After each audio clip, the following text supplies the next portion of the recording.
The Epistle of Paul the Apostle to the Romans chapter 3 verses 1 to 31. What advantage then has the Jew, or what is the profit of circumcision? Much in every way. Chiefly because to them were committed the oracles of God. For what if some did not believe? Will their unbelief make the faithfulness of God without effect? Certainly not. Indeed, let God be true but every man a liar. As it is written, that you may be justified in your words and may overcome when you are judged. But if our unrighteousness demonstrates the righteousness of God, what shall we say? Is God unjust who inflicts wrath? I speak as a man. Certainly not. For then how will God judge the world?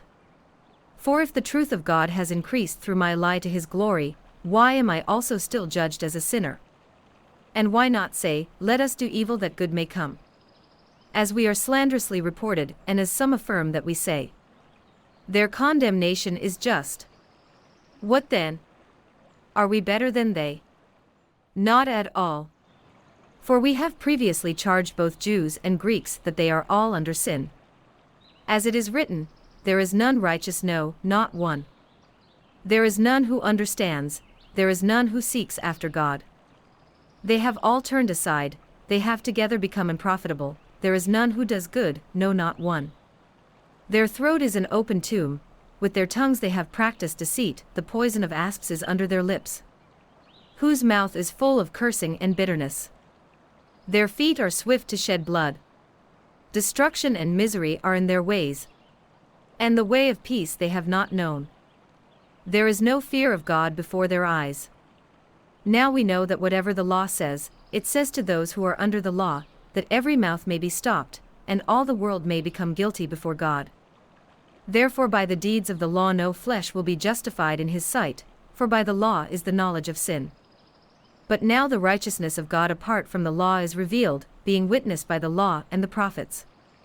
Even the righteousness of God, through faith in Jesus Christ, to all and on all who believe. For there is no difference. For all have sinned and fall short of the glory of God, being justified freely by his grace through the redemption that is in Christ Jesus, whom God set forth as a propitiation by his blood, through faith, to demonstrate his righteousness, because in his forbearance God had passed over the sins that were previously committed, to demonstrate at the present time his righteousness, that he might be just and the justified of the one who has faith in Jesus. Where is boasting then? It is excluded. By what law? Of works? No, but by the law of faith. Therefore we conclude that a man is justified by faith apart from the deeds of the law. Or is he the God of the Jews only? Is he not also the God of the Gentiles? Yes, of the Gentiles also. Since there is one God who will justify the circumcised by faith, and the uncircumcised through faith. Do we then make void the law through faith? Certainly not. On the contrary, we establish the law. The Epistle of Paul the Apostle to the Romans chapter 3, and verses 1 to 31.